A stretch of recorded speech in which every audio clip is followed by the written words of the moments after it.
साथियों नमस्कार। मेरे YouTube चैनल जरूरी सवाल पर आप सबका स्वागत है। आज हम इतिहास की एक बहुत ज़रूरी शख्सियत के बारे में बात कर रहे हैं, ज्योतिराव फूले के बारे में। हम ये समझने की कोशिश करेंगे कि शिक्षा के क्षेत्र में उनका योगदान क्या रहा। आज का ज़रूरी सवाल यह है कि हम ज्योतिराव फूले को क्यों याद करें। ऐसा उन्होंने क्या किया कि उन्हें सम्मान के साथ याद किया जाए। आखिर फूले के राष्ट्र की परिधि क्या थी। उनके राष्ट्र की परिधि उनके समकालीन नेता बाल गंगाधर तिलक के राष्ट्र की परिधि से किन अर्थों में बिल्कुल ही अलग थी। सन 1882 में फूले ने हंटर आयोग को एक प्रतिवेदन दिया। शिक्षा, समाज और संस्कृति के बारे में फूले के विचारों को समझने के लिए मैं उनके उस प्रतिवेदन को केंद्र में रख रहा हूँ। उनके प्रतिवेदन का हिंदी अनुवाद उपलब्ध करवाने के लिए मैं अपने मित्र डॉक्टर वीरेंद्र चंदोरिया का आभारी हूँ। ज्योतिराव फूले महाराष्ट्र के रहने वाले थे। उन्हें भारत के एक रेडिकल सोशल रिफॉर्मर के तौर पर जाना जाता है। ज्योतिराव फूले पहले सुधारक हैं जिन्होंने महिलाओं और शूद्रों को सशक्त बनाने के साधन के रूप में उन्हें शिक्षित करने के महत्व को स्पष्ट किया।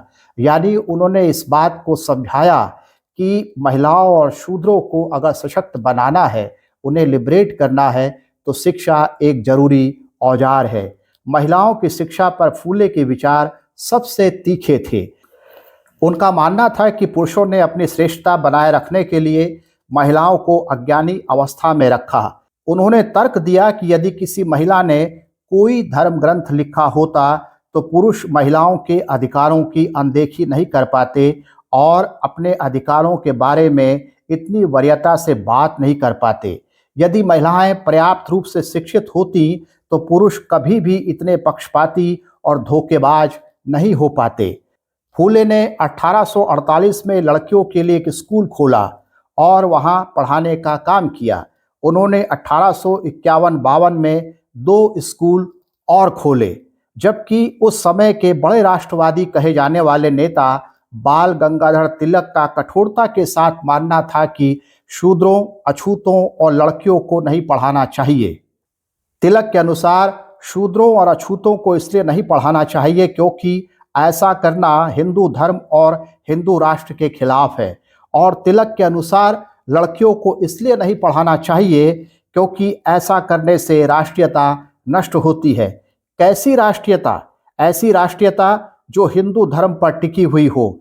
तो तिलक का राष्ट्र शूद्रों, अछूतों और लड़कियों को ब्राह्मणवादी व्यवस्था के शिकंजे में कैद किया हुआ राष्ट्र था। फूले शूद्रों, अछूतों और लड़कियों को इस किस्म के राष्ट्र से मुक्ति दिलाने का काम कर रहे थे, और इसीलिए फूले को आज बहुत ज़्यादा याद किए जाने की ज़रूरत है। सन 1882 में भारत का पहला शिक्षा आयोग गठित हुआ। इस आयोग को हंटर आयोग के नाम से जाना जाता है क्योंकि इसके अध्यक्ष सर विलियम हंटर थे। हम जानते हैं कि उस समय ब्रिटिश सरकार थी। फूले ने आयोग को दिए अपने प्रतिवेदन में ब्रिटिश सरकार से उनकी गलत नीतियों के बारे में कई शिकायतें की। हंटर कमीशन के उद्देश्यों में से 2 प्रमुख उद्देश्य इस प्रकार थे। पहला, भारत में प्राथमिक शिक्षा की स्थिति का आकलन करना तथा इसके सुधार हेतु उपाय सुझाना। दूसरा, आयोग को इस बात पर विचार करना था कि क्या सरकारी स्कूलों को सरकार के नियंत्रण में रहना चाहिए या उन्हें भारतीयों के हाथों में सौंप दिया जाना चाहिए। आयोग ने देश भर से अलग अलग लोगों से शिक्षा में सुधार के लिए विचार आमंत्रित किए। जिन लोगों ने हंटर आयोग के सामने अपने वक्तव्य दिए उनमें से ज्योतिराव फूले भी एक थे। फूले ने अपने वक्तव्य में सरकार की शिक्षा नीति की तीखी आलोचना की। उन्होंने आरोप लगाया कि ब्रिटिश सरकार का सारा ध्यान ब्राह्मण और प्रभु वर्ग को शिक्षित करने पर है। उन्होंने आरोप लगाया कि सरकार ने जनसाधारण को उपेक्षा और निर्धनता में घुटकर मर जाने के लिए छोड़ दिया है और शिक्षा को उच्च वर्ग के अनुकूल बनाया है। उन्होंने शिक्षा में सुधार करने के लिए कई उपाय सुझाए। उनके प्रतिवेदन के आधार पर मैंने 12 ऐसे मुद्दे निकाले हैं।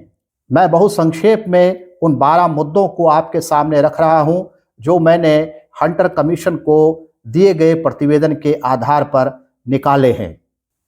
फूले का कहना है कि उन्होंने जो भी सुझाव दिए हैं हंटर कमीशन को, वो उस अनुभव पर आधारित हैं जो अनुभव उन्हें अपने स्कूल खोलने और उन स्कूलों में काम करने के दौरान हासिल हुआ। और अपने क्षेत्र में जो दलित समाज के लोग थे, लड़कियां थी, उनकी शिक्षा को देखते समझते बूझते हुए उनके दिमाग में उनके पास जो भी अनुभव प्राप्त हुए, उनके आधार पर उन्होंने हंटर कमीशन को सुझाव दिए। फूले ने लिखा कि इस प्रतिवेदन को लिखने का मेरा उद्देश्य मेरे शूद्र भाइयों को न केवल यह बताना है कि उन्हें ब्राह्मणों द्वारा किस प्रकार ठगा गया, अपितु उच्च वर्ग की शिक्षा की उस हानिकारक व्यवस्था की ओर भी सरकार की आंखें खोलना है जिसे अब तक अपनाया जा रहा है और जिससे व्यापक और सार्वभौम सहानुभूति के साथ बंगाल के वर्तमान lieutenant governor sir George Campbell जैसे राजनयिक शातिराना और सरकार के हितों के लिए हानिकारक मानते हैं। उन्होंने सरकार से उम्मीद की कि सरकार को जल्द ही अपने तौर तरीकों के दोषपूर्ण होने का पता चलेगा। सरकार ऐसे लेखकों अथवा लोगों पर कम विश्वास करेगी जिनकी आंखों पर उच्च वर्ग का चश्मा चढ़ा हुआ है, और यह मेरे शूद्र भाइयों को बंधन की उन जंजीरों से मुक्त करने का श्रेष्ठ कार्य करेगा जो ब्राह्मणों ने किसी सांप की कुंडली की तरह उनके शरीर पर लपेट दी हैं। वे कहते हैं कि किसी प्रकार की शिक्षा प्राप्त कर चुके मेरे शूद्र भाइयों का भी यह काम दायित्व नहीं है कि वे सरकार के सामने अपने साथियों की सच्ची स्थिति पेश करें और उन्हें ब्राह्मणों की दासता से मुक्त कराने के लिए अपनी ताकत का सर्वश्रेष्ठ प्रयोग करें। उनका मानना था कि प्रत्येक गांव में शूद्रों के लिए एक स्कूल हो, परंतु वह सभी ब्राह्मण स्कूल मास्टरों से दूर हो, यानी ऐसे स्कूल हो जहां पर जो टीचर है वह ब्राह्मण नहीं होने चाहिए। इसकी क्या वजह रही वह हम आगे समझने की कोशिश करेंगे। फूले के प्रतिवेदन से जो दूसरा मुद्दा निकल करके आ रहा है वह यह है कि सरकार की जो कमाई है उसका जरिया क्या है। उन्होंने सवाल उठाया कि सरकार को जो कमाई होती है उसका स्रोत क्या है। फूले ने लिखा कि यह तथ्य सभी स्वीकार करते हैं कि भारतीय साम्राज्य के राजस्व का अधिकांश भाग खेतिहर श्रमिकों से उनके गाढ़े पसीने से प्राप्त होता है।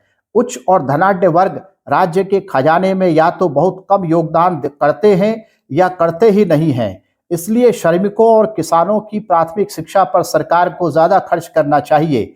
उन्होंने लिखा कि लोकल टैक्स का आधे से ज़्यादा केवल प्राथमिक शिक्षा के लिए खर्च किया जाए। तीसरा मुद्दा बहुत इंपॉर्टेंट है। तीसरा मुद्दा यह है सोशल डाइवर्सिटी का। सोशल डाइवर्सिटी स्कूलों के अंदर और सोशल डाइवर्सिटी गवर्नमेंट एडमिनिस्ट्रेशन में। फूले लिखते हैं कि जो प्रशासन है यानी ब्रिटिश प्रशासन है उसमें सोशल डाइवर्सिटी का ना होना तब से लेकर अब तक भी एक गंभीर चिंता का विषय बना हुआ है। यानी जिस समय फूले ये बात कर रहे हैं उस समय से लेकर आज तक भी, आज यानी 2024 में भी प्रशासन में, शासन में सोशल डाइवर्सिटी एक गंभीर मुद्दा बना हुआ है। हाल ही में बिहार सरकार ने अपने राज्य में कास्ट सेंसस करवाया। कास्ट सेंसस देश भर में हो ऐसी मांग जगह जगह से उठ रही है। अभी होने वाले चुनावों में कुछ राजनीतिक दलों ने वादा किया है कि अगर वह चुनाव जीते तो उनकी सरकार कास्ट सेंसस करवाएगी। कास्ट सेंसस से ही पता चलेगा कि सरकार के शासन में किन नौकरियों में किन जातियों का वर्चस्व है और कौन सी जातियां 18वीं शताब्दी से लेकर अब तक भी प्रशासनिक सेवाओं में हाशिए पर धकेली गई हैं। फूले ने हंटर आयोग को बताया। उन्होंने बताया कि सभी उच्च कार्यालयों में ब्राह्मणों का एकाधिकार उच्च वर्ग की शिक्षा के सरकारी तंत्र की सर्वाधिक स्पष्ट प्रवृत्तियों में से एक रही है। यानी कि जो हाई ऑफिसेज हैं उनमें ब्राह्मणों का एकाधिकार है और यह सरकारी तंत्र की एक सबसे गंभीर त्रुटि है। यदि खेतीहरों के कल्याण का कार्य दिल से किया जाए, यदि दुरुपयोग करने वाले समुदाय को रोकना सरकार का कर्तव्य है, तो उन्हें इस एकाधिकार को दिन ब दिन कम करना होगा ताकि लोक सेवाओं में अन्य जातियों के लोगों का आना भी शुरू हो सके। वे चाहते थे कि जो लोक सेवाएं हैं यानी पब्लिक सर्विसेज के ऑफिस हैं उनमें सभी जातियों के लोग आए और उस काम को संभाले ताकि काम में, डिसीजन में और रिसोर्सेज के बंटवारे में डाइवर्सिटी आ सके। फूले ने लिखा कि कुछ लोग ये कहते हैं कि वर्तमान शिक्षा व्यवस्था में यह व्यवहारिक नहीं है कि ब्राह्मणों के अलावा अन्य जातियों के लोगों को प्रशासनिक सेवाओं में लिया जाए। ऐसे तर्क के जवाब में फूले बताते हैं कि यदि सरकार उच्च वर्ग की शिक्षा की ओर कम ध्यान दे और जनसाधारण की शिक्षा पर ज्यादा ध्यान दे, क्योंकि उच्च वर्ग अपनी चिंता स्वयं करने में समर्थ है, तो ऐसे लोगों के समूह को तैयार करने में कोई कठिनाई नहीं होगी जो हर तरीके से योग्य होगा। यानी कि अगर आप प्राइमरी एजुकेशन पर बहुत कम ध्यान दे रहे हैं और जो लोग खुद प्राइमरी एजुकेशन पा ले रहे हैं और उच्च शिक्षा के लिए सरकार की तरफ देख रहे हैं और सरकार पर दबाव बना करके अपने लिए उच्च शिक्षा की व्यवस्था कर रहे हैं, तो ऐसे लोगों का ही फिर प्रशासनिक सेवाओं में वर्चस्व होगा। लेकिन सरकार अगर सबके लिए प्राथमिक शिक्षा अनिवार्य करे और उस पर उदार होकर खर्च करे, तो फिर जल्दी ही ये जो इम्बैलेंस है कि आपको जो दूसरी जातियां हैं वहां से प्रशासनिक सेवाओं के लोग नहीं मिलेंगे, इस इम्बैलेंस को बहुत ही कम किया जा सकता है। आज भी हम ये अच्छी तरह जानते हैं कि नन फाइंड सूटेबल एक ऐसी कैटेगरी है, एक ऐसा लेवल है जो सिर्फ और सिर्फ जो अनरिजर्व कैटेगरी के कैंडिडेट्स हैं उनके लिए इस्तेमाल किया जाता है। अगर आपको शेड्यूल कास्ट, शेड्यूल ट्राइब की पोस्ट नहीं भरनी है, तो उस पर आए लोगों को आप जो नन फाइंड सूटेबल है ऐसा बता करके उन पोस्टों को भरने से मना कर देते हैं और उनको फिर सालों साल, दशकों तक खाली रखते हैं। इस नीति के आधार पर तो आप जो है प्रशासनिक सेवाओं को डाइवर्सिटी पूर्ण नहीं बना सकते। चौथा मुद्दा जो हंटर आयोग को दिए प्रतिवेदन से निकल कर आ रहा है वह है कि स्कूलों की जितनी जरूरत है, क्या उतनी जरूरत पूरी हो पा रही है। 1882 में हंटर आयोग को जो प्रतिवेदन फूले दे रहे हैं उसमें वह ये चिंता जाहिर कर रहे हैं कि जितनी जरूरत है उतनी मात्रा में स्कूल नहीं है। हम ये समझने की कोशिश करते हैं कि आज भी क्या स्थिति है। वो 1882 में लिख रहे हैं कि इस बात में कोई संदेह नहीं है कि इस प्रेसिडेंसी में अधिकांश लोगों की प्राथमिक शिक्षा बहुत उपेक्षित रही है। यद्यपि कुछ वर्ष पहले जितने प्राथमिक स्कूल थे अब उनसे ज़्यादा स्कूल विद्यमान हैं, तब भी वे समुदाय की ज़रूरतों को पूरा करने के लायक नहीं हैं। स्कूलों का ज़रूरतों के हिसाब से कम होना आज भी एक बहुत बड़ी समस्या है। आज की क्या स्थिति है, आइए इस बात को भारत सरकार के कुछ आंकड़ों के आधार पर समझने की कोशिश करते हैं। 2011 में 18 साल से कम उम्र के बच्चों की संख्या 47 करोड़ थी। एक अनुमान के अनुसार भारत में आज 31% बच्चे हैं, यानी कि भारत की कुल जनसंख्या का 31% बच्चे हैं। यूडाइस के डेटा के हिसाब से 2021-22 में 26 करोड़ 52 लाख बच्चे और बच्चियां स्कूल में एनरोल्ड हैं। 47 करोड़ में से केवल 26 करोड़ बच्चे और बच्चियां स्कूल में एनरोल्ड हैं, यानी अपनी आबादी के करीब 45% बच्चे और बच्चियां स्कूल से बाहर हैं। तो जो समस्या 1882 में थी वह समस्या आज भी है।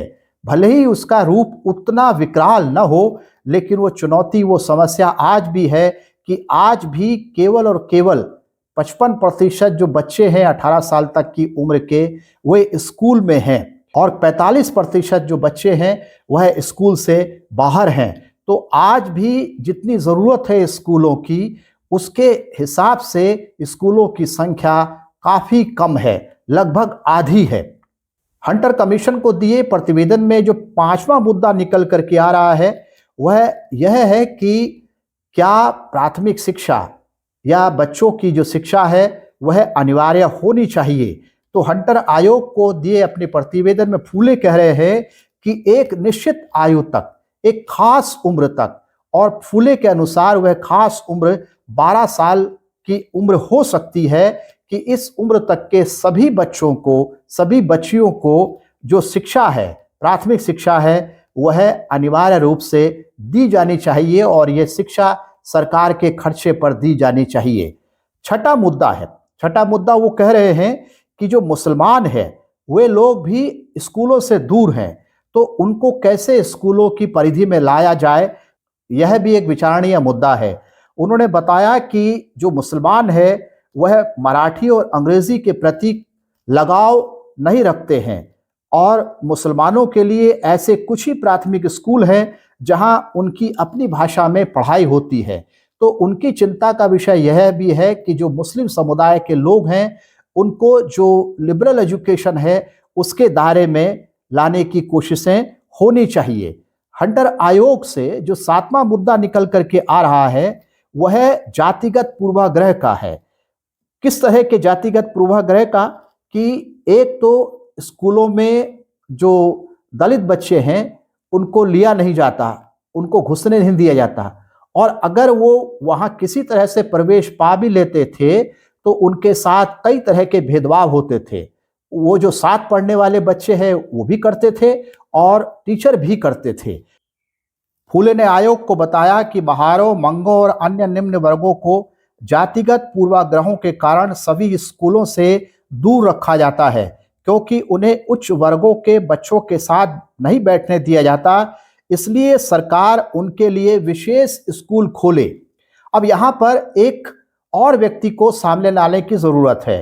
वो व्यक्ति हैं बाल गंगाधर तिलक।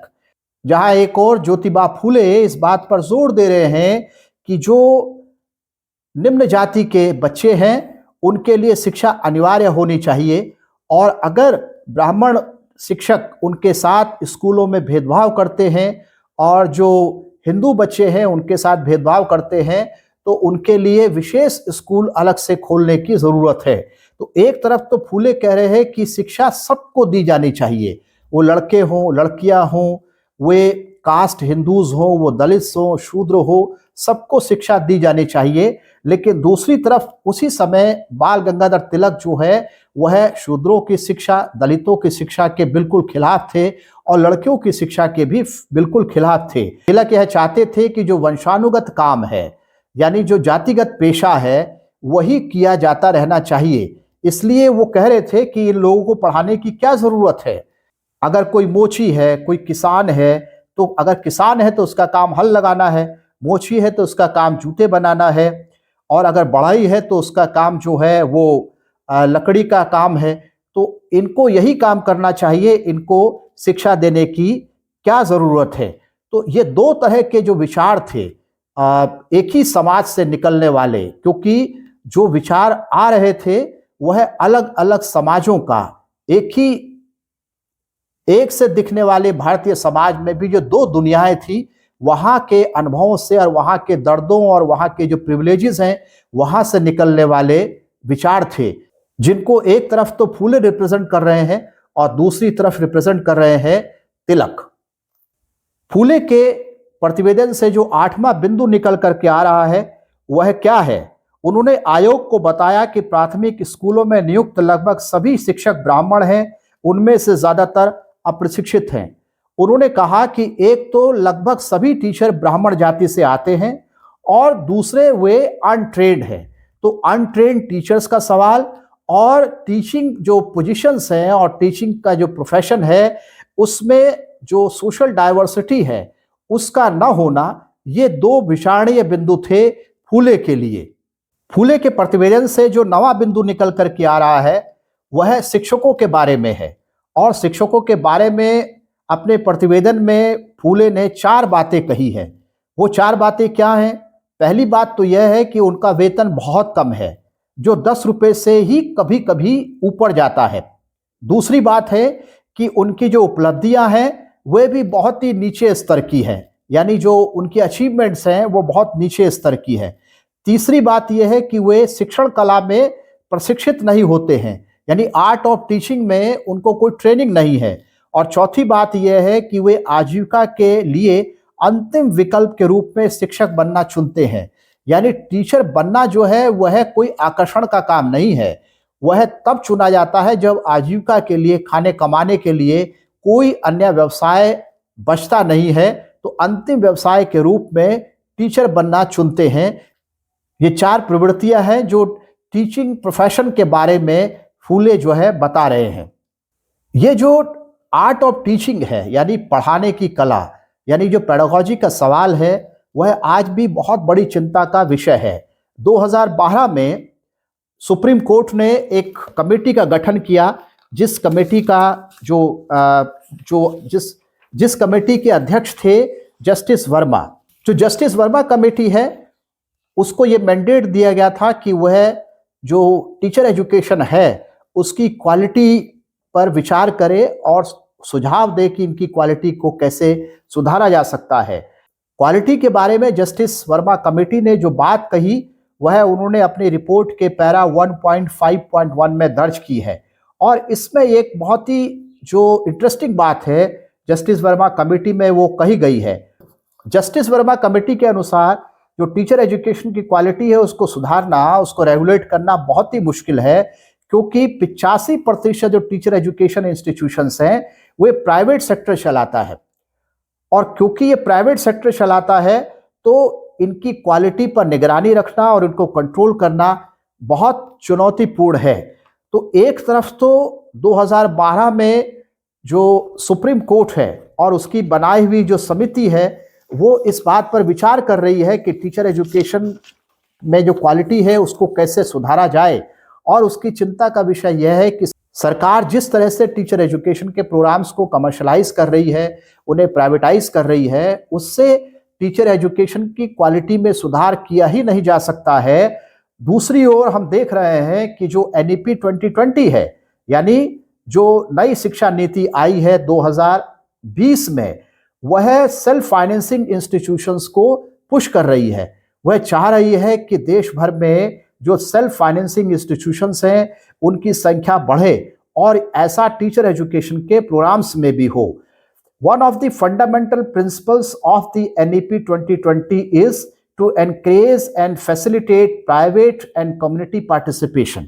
यानी जो एजुकेशनल इंस्टीट्यूशंस हैं उसमें जो प्राइवेट पार्टीज हैं और कम्युनिटी बेस्ड जो इनिशिएटिव्स हैं उनको बढ़ावा दिया जाए, उनको एनकरेज किया जाए।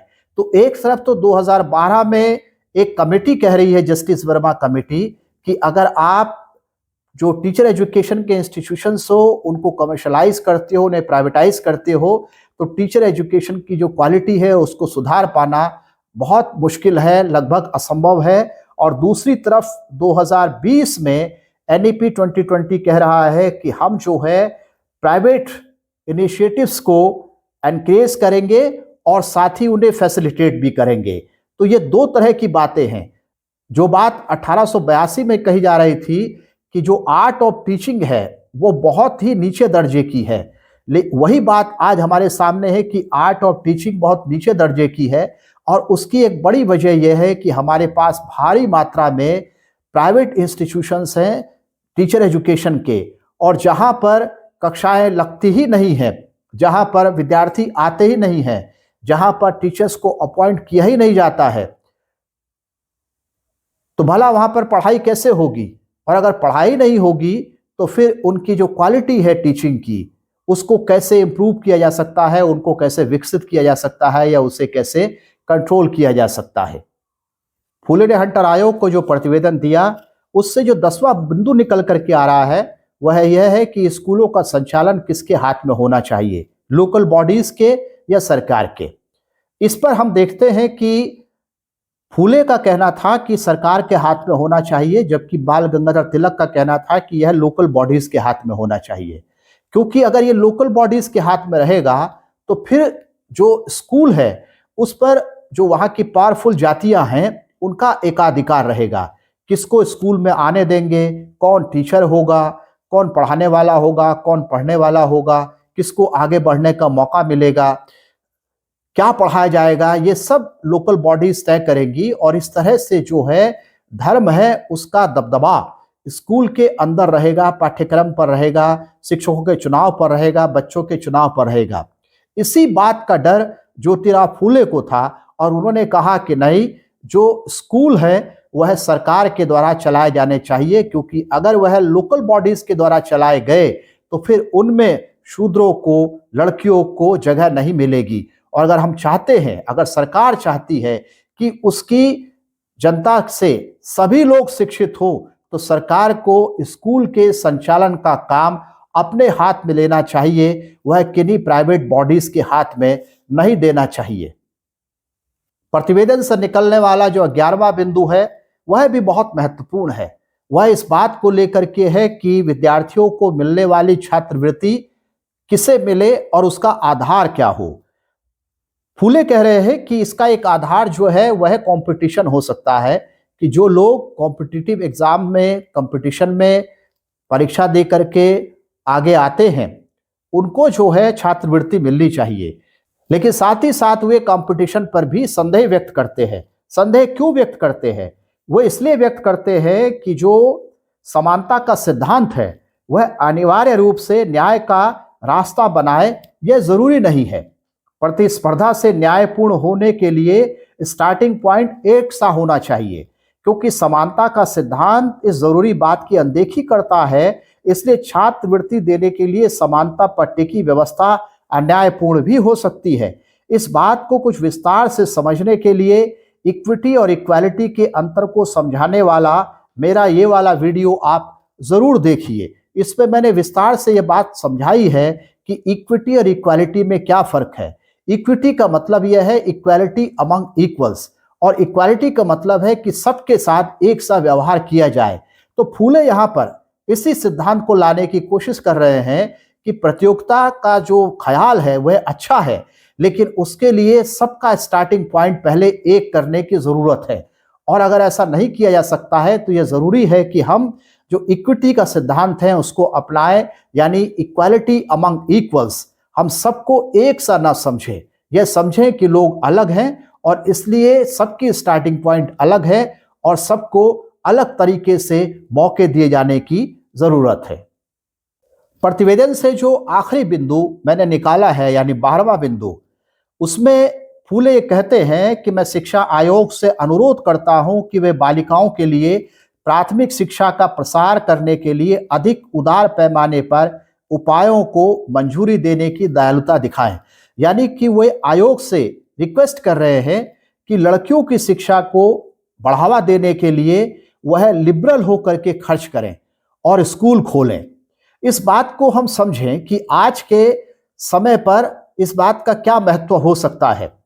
2019-20 के आर्थिक सर्वेक्षण के अनुसार भारत के राज्य, केंद्र शासित प्रदेश और केंद्र ने मिलाकर शिक्षा के लिए 6.43 लाख करोड़ रुपए का सार्वजनिक धन आवंटित किया। यानी जो इतना पब्लिक फंड है 6.43 लाख करोड़ का, वो तीनों ने मिलाकर किया, स्टेट ने, यूनियन टेरिटरी ने और सेंटर ने। 6.43 लाख करोड़ में से केंद्र सरकार ने स्कूली शिक्षा के लिए 56,537 करोड़ रुपए और उच्च शिक्षा के लिए 38,317 करोड़ रुपए आवंटित किए। उस साल केंद्र ने शिक्षा के कुल व्यय का केवल 15% खर्च किया, बाकी का 85% राज्यों और केंद्र शासित प्रदेशों से आया। यानी कि आज भी हम देखें तो जो सेंट्रल गवर्नमेंट है वह एजुकेशन पर बहुत कम खर्च कर रही है। एजुकेशन पर जो कुल खर्च हो रहा है उसका केवल और केवल 15% जो खर्च है वह सेंट्रल गवर्नमेंट उठा रही है। तो फूले जो कह रहे हैं कि सरकार को शिक्षा पर, विशेष तौर पर लड़कियों की शिक्षा पर, जो मार्जिनलाइज सेक्शंस है उनकी शिक्षा पर उदार होकर काम करना चाहिए। हम देख रहे हैं कि आज भी जो आज़ादी है उसके 75 साल के बाद भी यह उदारता सरकार में दिख नहीं रही है। तो हमने ये समझने की कोशिश की कि फूले शिक्षा के क्षेत्र में क्या कर रहे थे, जो शूद्र हैं, दलित हैं, पिछड़े हैं, उनकी शिक्षा के लिए क्या कर रहे थे, लड़कियों की शिक्षा के लिए क्या कर रहे थे। उसी के साथ साथ में राष्ट्रवादी कहे जाने वाले नेता शिक्षा के क्षेत्र में किस तरह के विचार रख रहे थे, वे शिक्षा का प्रसार किन के लिए चाहते थे, किन के लिए नहीं चाहते थे।